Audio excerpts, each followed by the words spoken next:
Welcome to How to Deal When the Shit Gets Real podcast. I'm Rietta. And I'm Connie. And we are here with Tina. So, how do you deal when shit gets real? Tell us more about yourself, Tina. Hello, I am Tina Matteo Bohl. I am a mother of two. My oldest is 31 and my youngest is 9. I am a military wife, living here in beautiful Hawaii. So the shit really got real when I had a baby at 42. That's when the shit got real. Yeah, that does seem like the shit would get real at 42, having a baby. I couldn't do it. Tina's amazing. Like, I wouldn't be able to do it. Yeah, for sure. Yeah, because at what age do you become like a high-risk pregnancy? Because it isn't at some age. 35 is technically when they consider a mother at a high risk. When I had my daughter, I was 20, so very young, and she was born with a heart condition. So they followed me a little extra closely because of the history of my daughter with her. She had an atrial septal defect, ironically or not, which will take me into the next segment. So atrial septal defects, the acronym or the initials for that are ASD. And my son has autism spectrum disorder, which is also ASD. So how about that? Yeah. I didn't even know that. See, and I've known Tina a while now, and I didn't even know like it connected like that. That's kind of crazy. It's like it was meant to be in a crazy way. Right. I was like, this is weird. With those big challenges that you've had, how did you overcome some of your biggest challenges? So when Jack was born, everything was, typical in every sense of the way. Granted, I was an older mother, but I think I would, more set in my ways. I was married and financially stable and whatnot. It was the challenges occurred when he was about 4 months old. I realized that something wasn't quite right with Jack. I kind of kept things to myself because I didn't. Sorry. Oh, it's okay. No, she told me she was going to cry. And I was like, we appreciate the realism. So I pushed through keeping this information to myself. When babies get to be about 4 months old, they start coming out of their own, right? They start having their own little personalities, and Jack kind of wasn't. So being a pediatric nurse myself, I was kind of keen on what he should be doing, and he wasn't doing it. So I did tell one of my best friends who, listened to me and whatnot. And then we'll fast forward to when he was about 9 months old. My sister was the first person who said, "Hey, do you think he might have autism?"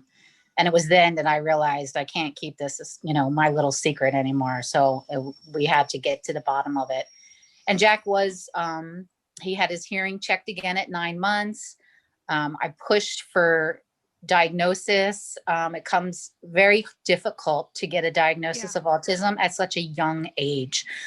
I heard you're an older mother, you do too much for him, boys are lazy. So it was very hard to hear that from professionals, but I also knew that I wasn't crazy, that this child of mine who could care less that I was entering or leaving a room, he didn't imitate, he didn't point, he didn't clap his hands, he was in his own little world. So if you look at autism red flags, early signs, the red flags, he had practically every one by the time he was 9 months of age.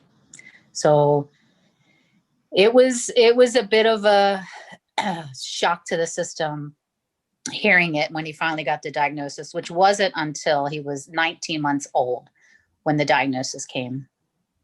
10-month battle. Well, actually, technically longer than that if you start from the very beginning, but true. Yeah.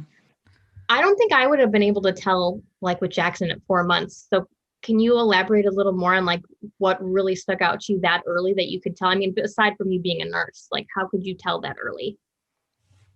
The first thing that I was noticing was his lack of excitement to see me coming into the room or leaving the room or being right there in his face and making all those goofy, silly sounds that we make to our children. And he wasn't giving me anything back. Then another flag was when he starts eating solid foods at 4 months, right? So you're giving them the spoon and they open their mouth, they're looking at you and opening, and he was not looking at me at all. Constantly looking the other way. I would have to try and find his mouth to put the spoon in it. Not that he was fighting the spoon, never did he fight it. But it was a complete lack and avoidance of eye contact or looking at me and looking at my mouth. When you talk to him and they coo and garble back at you, is that what you mean by he wouldn't respond? He didn't really do that. He didn't smile and like goo goo gaga back at you. Right. His babble was very short lived. Maybe 1 week he did a babble, and then that was it. He would smile occasionally, but he was far, far beneath what a typical child would be doing or typical baby at that age. So at 4 months, it is a little bit hard. So it was only like a couple of little things here and there. Then as we got to 6 months of age, not responding to his name, never did. Up, he does now, but he wasn't then. Loud noises, soft noises, with zero response. It wouldn't matter if sounds were real loud or sounds were real soft. It seemed as though he was oblivious to it. Stranger anxiety, there was zero stranger anxiety. Anyone could come up to him and take him, and he would care less. There was still the lack of eye contact, lack of no response to his name, not even a lack, it was no response to his name. Imitation was not there. There was no pointing. There was no imitating of clap your hands so big, come to mommy, and you put your arms out and the child puts their hands up. There was none of that. None of that happened. Wow. Oh, that's tough. Yeah, it was, and it again, I just kept getting from the doctors, oh, well, he's a boy, he's lazy, and you're doing too much for him. And I'm like, he's a baby. How can I do too much? Yeah, really. Exactly. That doesn't make any sense. You can't really do too much for it. They can't really do anything for themselves. Exactly. Yeah. So then at 9 months of age, when my sister had said, do you think he may have autism? Because we would be at parties and Jack would be, in the high chair and have no interest on what was going on around him. So he had his little iPad and he would watch Mickey Mouse and he wouldn't care what was going on anywhere around him. Doesn't matter. He was tuned into that iPad. Later, after all my research and understanding of autism, I think that early on was a huge sign. So people with autism like to have control. And so at 9 months of age, this child who had zero control over so many things in life had control of that iPad. And he could push play or go to a scene and rewind it and go back to it and repeat because he was in control.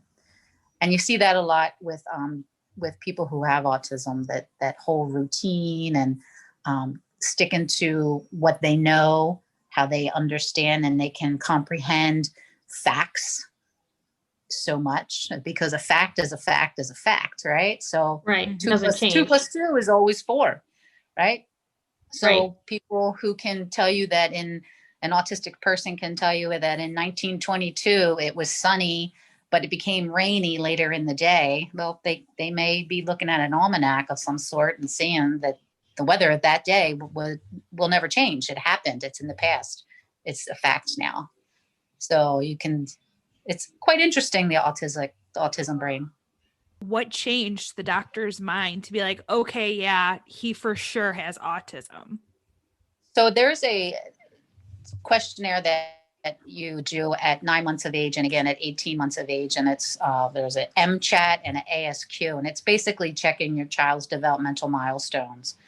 At 9 months of age, when I brought it to their attention that I think he may be autistic and he did the screening, he failed it. So they said, well, he's young. Let's see what's happening. He could just be delayed and not autistic. So of course that, sounded pretty much okay, but he literally had none of the milestones met. So if any parent out there is listening and there's a ASQ or an MChat questionnaire that you're filling out and that child is failing it miserably, start pushing, start fighting the fight. Yeah, because isn't it true? I don't know if it is or not, that like if your doctor doesn't give him an actual diagnosis of autism, like you won't get any like assistance. With autism, once you have an autism diagnosis on your medical record, it does open up the door for more interventions per se. It's not to say there's many people out there that I'm sure actually have an autism diagnosis and just don't have it for numerous reasons. One being a parent is in denial or both parents are in denial. A doctor misses it. They're misdiagnosed as being hyperactive, or they're misdiagnosed as being attention deficit disorder, hyperactivity.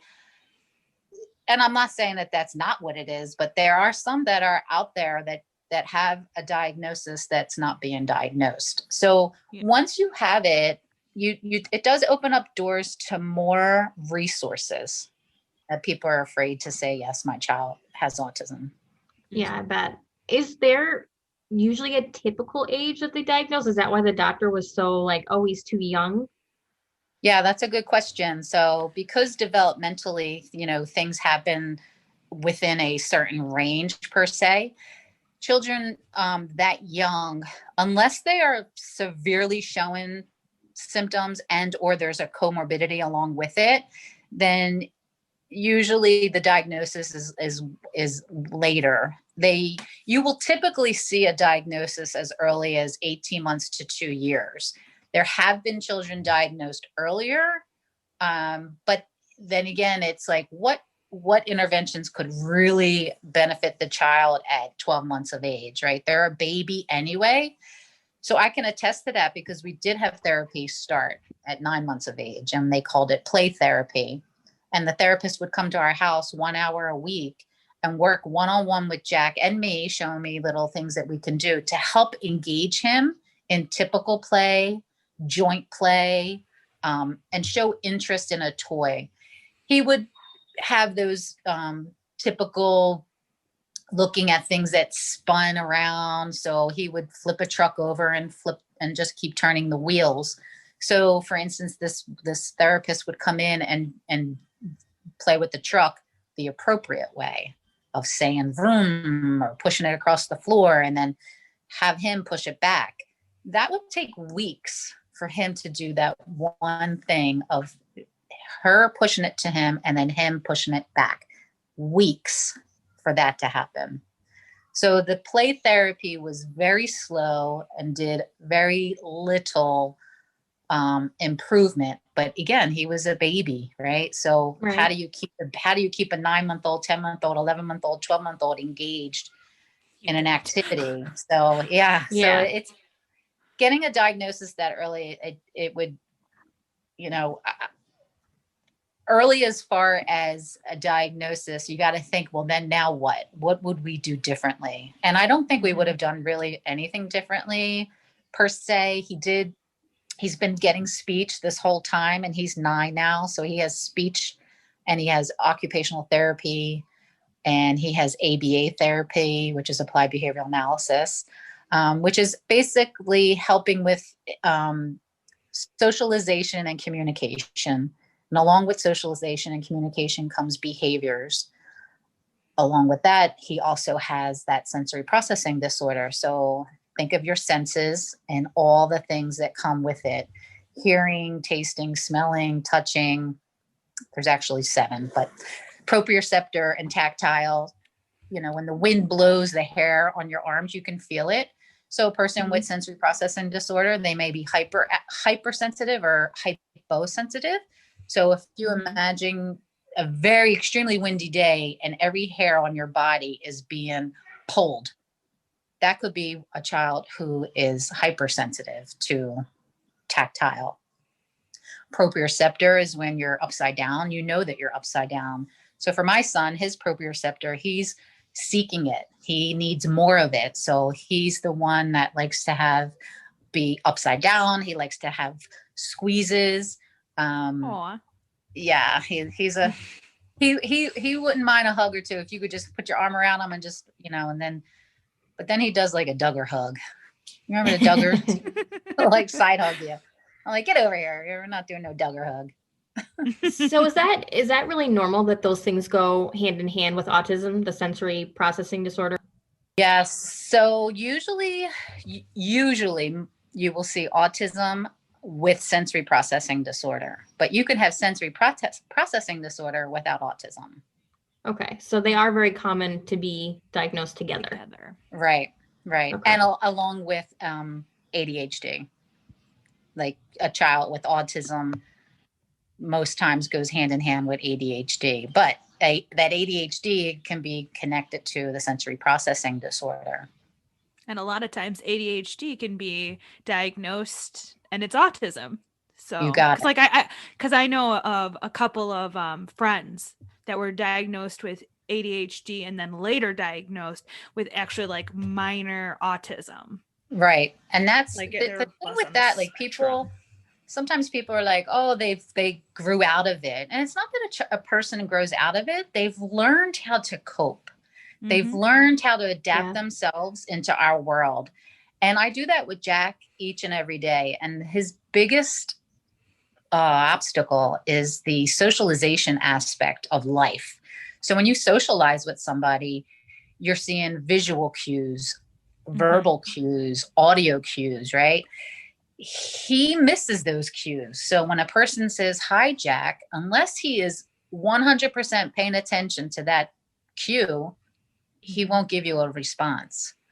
So it's quite difficult. So it's a lot of repetition and it's a lot of trial and error. And you just keep on going and don't stop. That sounds like a full-time job. Pretty much. Thankfully, Jack's a pretty chill kid. Thank God. He is. He's downstairs now watching Mickey Mouse. I came upstairs because keeps rewinding it to the same scene over and over again. But he's smiling and smiling and smiling, and he's a very happy kid. Well, that's good. 1+, right? That Chill and yeah, happy. yeah.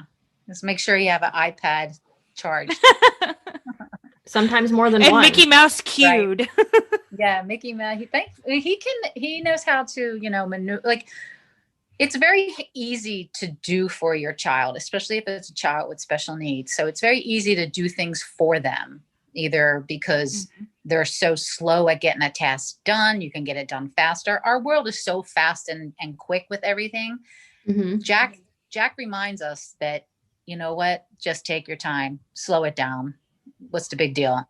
So I do that often with him, especially in school, because they're always saying, quickly get to the next class. And I'm like, what's the big deal if my child who doesn't have any sense of urgency gets to your classroom 1 minute later than everybody else? Let everybody else get there. It's noisy. They're putting their things down. Who's talking, who's not talking. And then let him come in when it's calm. What's the big deal? And then I say that I'm on the flip side of that. You better hurry him up if it's a fire. So for sure. Right? We got to make sure that he understands that a fire drill, even if it's a drill or if a fire alarm should be for real, he needs to know those steps of action.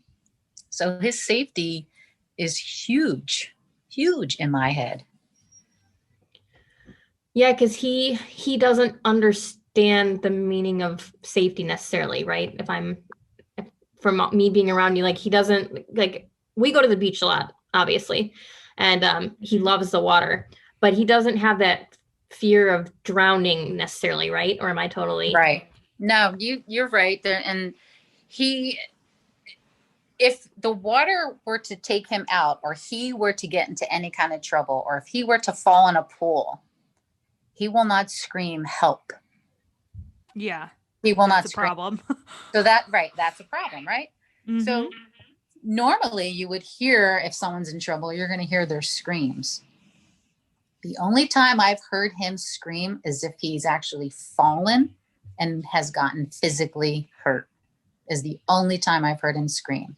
And he doesn't scream for mommy. He's just screaming. He's not saying, He's just mommy, like, mommy. It's just Yeah. it's a scream, my child's hurt scream.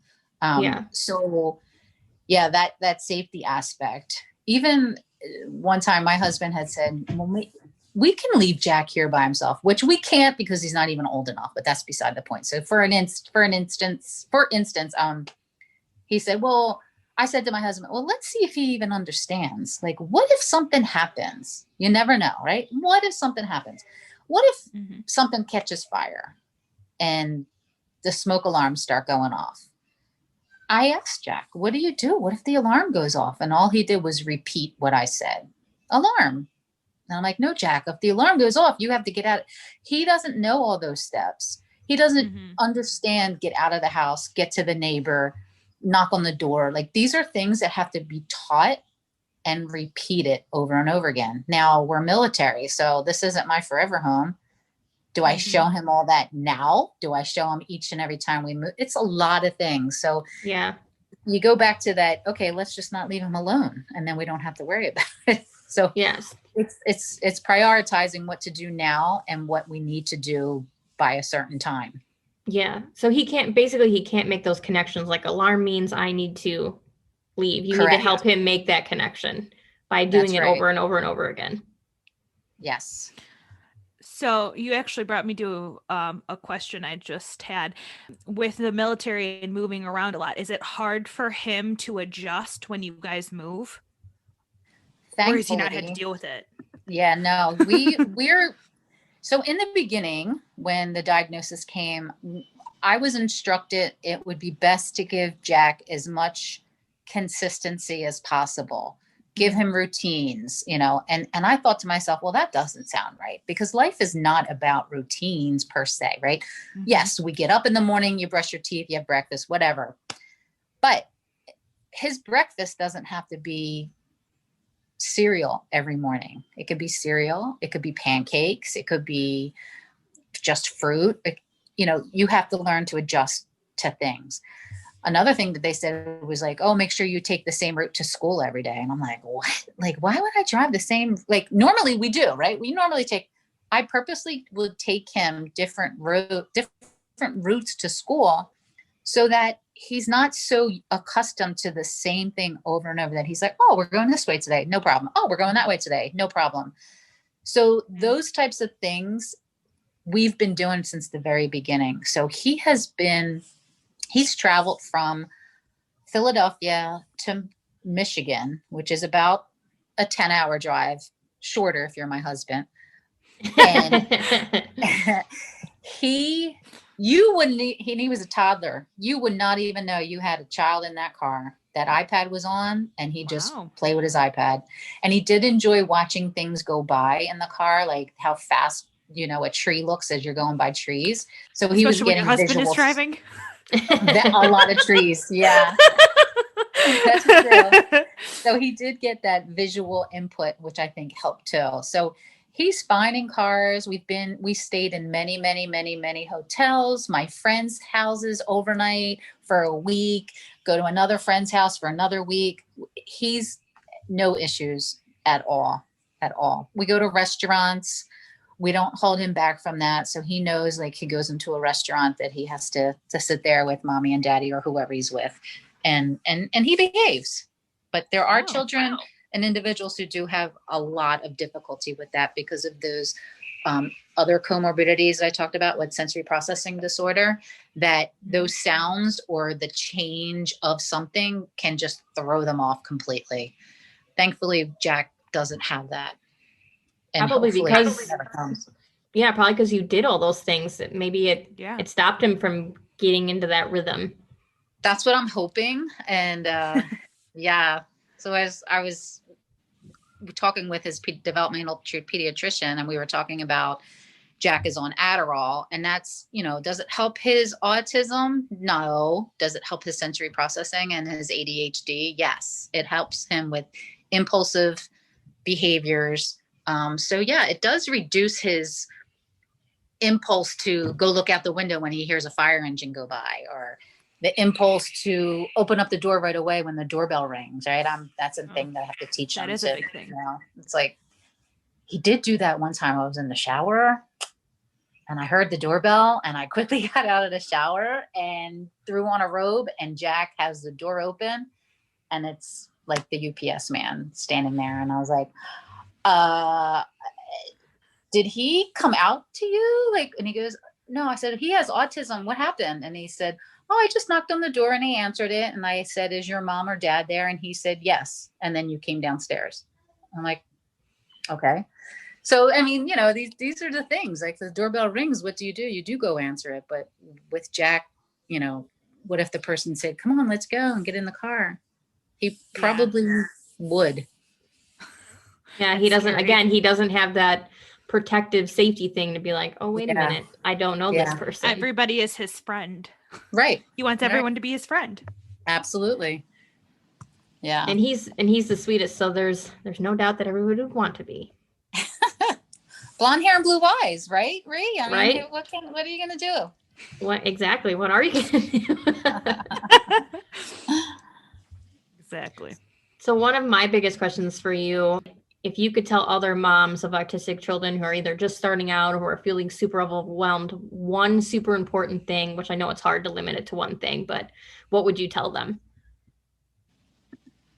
Have a go-to person, even if it's just one person. When Jack got his diagnosis and I was falling deeper and deeper into it, what can I do to save him? And I didn't know what I can do, and I just wanted him fixed. So of course I don't know. Early on, you're just so overwhelmed because you think of what you do know. And a lot of times what we do know is what we see. And it's these kids who are self-injuries, or they're in a home and they're just so lost in themselves, and the parents don't know what to do. And I did have one friend who I'm still friends with, who has a daughter who has autism. And I reached out to her, and she lived many states away. And I reached out to her, and I just cried and cried and cried. And she helped me to just step away from the ledge, because I was just ready to jump and be like, I didn't know what to do. So she helped me to breathe. Remember to breathe. So you need that one person that you can go to, because it will get better and it will get harder, and you will shed a lot of tears, and you will have the smallest of gains will be so huge, and your circle will understand. And there's no explanation needed when you have that support. So you got to find that. Don't give up. Yeah, we love Jack. My son loves Jack. And I remember at first it was like hard even for Jackson to understand. And Tina was so good at explaining it to him. And they do so good now, like understanding, like, okay, he plays in a different way, but that doesn't mean you can't have fun. Exactly. Aww. Yeah. Cute.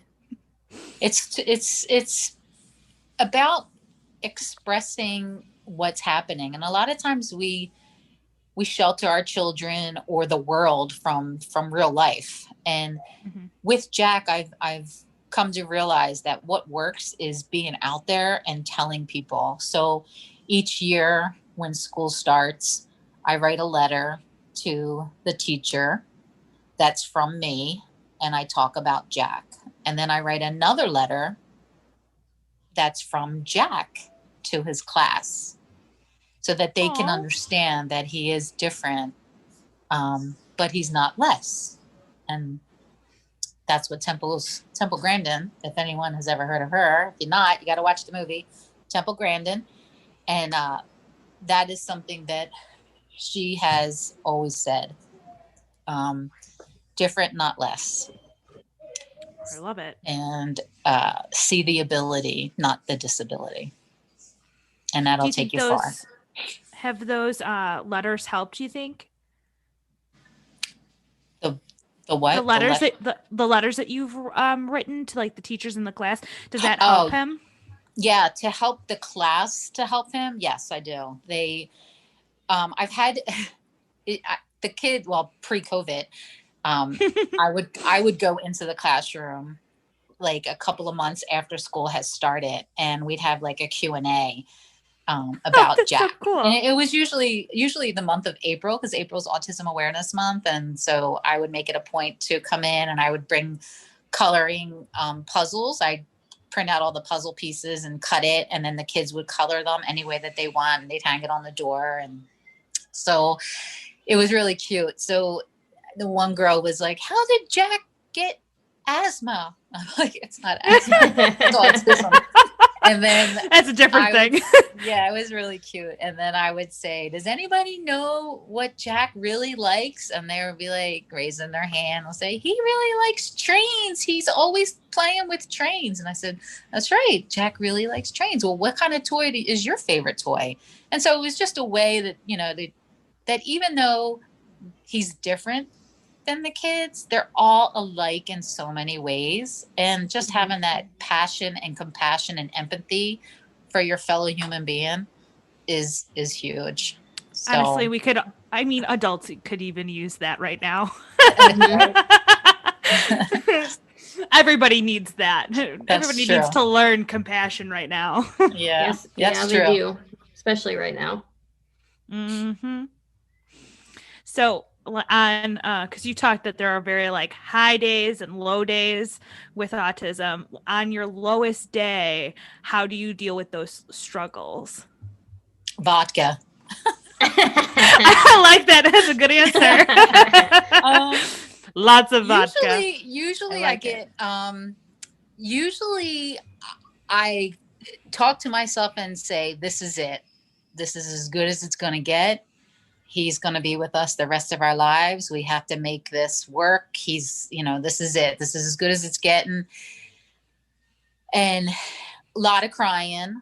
And then it does follow up with a drink. I'm not going to lie. I'll have a drink. And then out of nowhere, my son will come in the room and he'll do something for the first time. And then that gives me that reminder that each day will get better, and that these obstacles happen, and just don't give up. And then I'll meet a parent with a child or young adult with autism who's several years older than Jack. Mm-hmm. And they'll tell me a story about their child, and it's just, the hope is there. And so when I'm having those low moments, I just think of those times, and I think about all the times that Jack proves me wrong, and we just keep on going. And I think about even in the time that I've known Jack, and like he's already come so far just in the shorter time that I've known him. Like he talks without being cued, and I mean, he's come so far already, even just in the couple years that I've known you guys. Yeah, I hear that, and that helps me too when I hear, people saying that to me. And so, always know you never know when someone needs to hear something. And so saying those things nicely to people, not just me and Jack and autism, I just mean like anything in life, you never know if someone's having that bad day, like when you tell someone, "Wow, your hair looks really good today." And that little comment can make a person feel so much better and be like, "Okay, I'm going to get through this moment." That's what I did when I got on the phone with Rieta. I was like, "I like the bun." She did. I told a lady in Target today that I like her earrings. I'm a compliment person though. Like I feel that way because I know it makes people feel good, and I like to make other people feel good. So I'm definitely a a compliment person. I like your earrings, I like your dress, your hair looks nice. Like, I mean, nobody can be mad about that. Right. Exactly. Yeah. And people need to be a little bit more happy nowadays. A little less sad, a little more happy is how I like to view the world. It's just so hard with this dang pandemic going on. Brings me to another question. Since you're a nurse, how has your work changed during this pandemic that we got going on her? Well, I have been working more so. I am a COVID resource nurse for the schools. So it's helping the schools get things going and following the suggested guidelines from the Department of Health and CDC, working together with the DOE, Department of Education. So I've been busy with that. I also do home health care, and I do on-call. I'm on call on weekends. I'm also a mobile research nurse, so I'm going out into the field and collecting data from patients because nobody wants to go anywhere. So they want all the health care and all the health assignments to come to their home. So I've been working more. So COVID's been good to me for my job. And COVID's been good for Jack because he's all about isolation and not socializing. So he's been quite happy. Well, and then you can do a lot of your work from home. So he also gets more mom. And even though he might necessarily not be like, maybe he wasn't like that before, but now he's all about mom. Yeah. I did like the beginning months. It was really cool being home. And I don't know if you can hear him. He's making some funky noises right now. I heard him. He kind of sounded like a dolphin.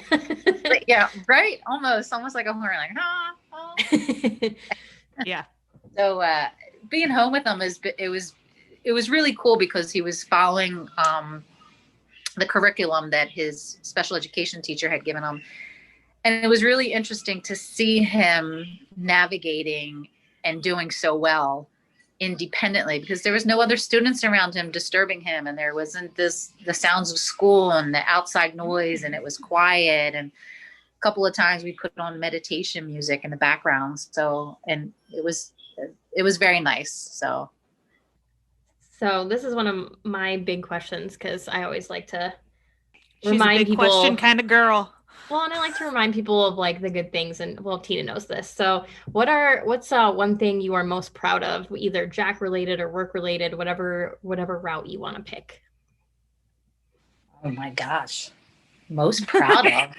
Was one of my prep questions? It was.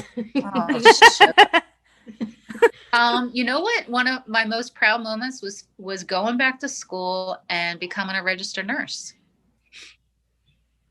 I went back to school at a late age. I was 38 when I graduated from nursing school. So it's still to this day, I cannot believe that I have the initials RN at the end of my name. Like, I'm just like floored. See, and it's proof that saying is right. You're never too old to do something or start something or be something. Like, there's no limit. Unless it's jumping out of an aircraft, I'm not doing that, even though it's on my list. Well, that doesn't necessarily have to do with age. That's just you don't want to. Yep. Mm-hmm. That's just a no in general. Yeah. Okay. Because I'm with you. I don't even like flying, let alone jumping out of a plane. So amen. Tom wanted me to go do that, jump out of a plane. I said maybe, and then I was just like, it's too much money. I'm not doing that. I'm not paying that much money to just go jump out of a plane. Nope. I'm pretty sure I would pass out or something. It wouldn't be good. It would be I would be I would pass out or poop my pants. Or all the above. Yeah. Mm-hmm. So Connie, did you have any more that you wanted to ask before we wrap it up? Yes, I do. What is one of the biggest tools that you use to help your son, the processing disorder, everything that he has to face? Like, do you have any like cool tools or tips or tricks for our listeners who might have autistic kids? Yeah. So the two things that have always worked for us is being patient and given him forewarning. So patience, because you're going to be doing things over and over and over again as if it's the first time every time. And forewarning is letting him know that something's going to end and or something's going to start. So, at nighttime, I say, okay, it's time for bed. Turn off the lights. Not that it'll be a meltdown, but it will be more problematic. Okay, and then but if I say to him, you have 2 more minutes and then lights out, and he'll say 2 more minutes, lights out. And then I come in and I said, 2 minutes is up. Now what? And he's like, lights out, everything gets turned off and he goes to bed. That's it. So I like it. Patience, because of the repetition, and give your children warnings of what's coming, just to let them process that, okay, she told me I'm doing something, but I remind, okay, here she comes. It reminds me again. So those 2 things are the biggest takeaway. And, of course, your support person, have a person. And an iPad fully loaded with Mickey Mouse. Many of them. We've been through many. He's 9, and we've probably gone through, oh gosh, at least 10 iPads. Wow. At least. Wow. iPad, mostly because he's destroyed them. Kids. iPad, you need to hook her up. Get her a permanent free one every time it breaks. Like, we need to get in touch with iPad and be like, hey, make sure that she's always got a working one.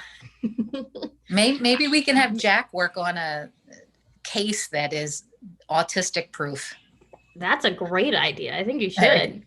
Because I think the last 3 that he broke was him trying to open it to see how it works. Yeah. Curiosity 3 killed the iPad. Yeah, 3 in 1 week, and they all look like they were torn apart the same way. I think he was trying to figure it out. Yeah. That also shows how smart he is, though, that he's like, I can open this. I can figure out how it works. I can watch it. This. I'm like, oh my gosh. So, You're like, great. The 3rd one? Really? Yeah. He's like, throw it in the trash. Go to store. I'm like, no, it doesn't work that way. It doesn't work that way. And I'm guessing Apple Care doesn't really work that way either. They're like, you tried to open this. I know, You're not supposed to. We can't replace this. I don't know what's happening at this point of the game. I'm letting my husband take care of that. So, see, that's another thing that you could invent. Apple Care for Autism, AAA. There you go. I like it. Yeah. I'm assuming, are you still friends with your go-to person? Is she still your go-to person? Yeah, she's still that one that when I'm losing my shit, she's the one that puts it together. We're still connected. We still talk all the time, but for real, when it's a point where I'm at a low and it's autism related, she's who I go to. And she also understands too. Right. She knows what you're going through. Yeah. And she's a nurse. And so that helps that we're both. Yeah. So you guys are kindred spirits. Pretty much. So this is how to deal when shit gets real. Follow us on Instagram, email us any questions, or if you want to be a guest, check us out every Friday.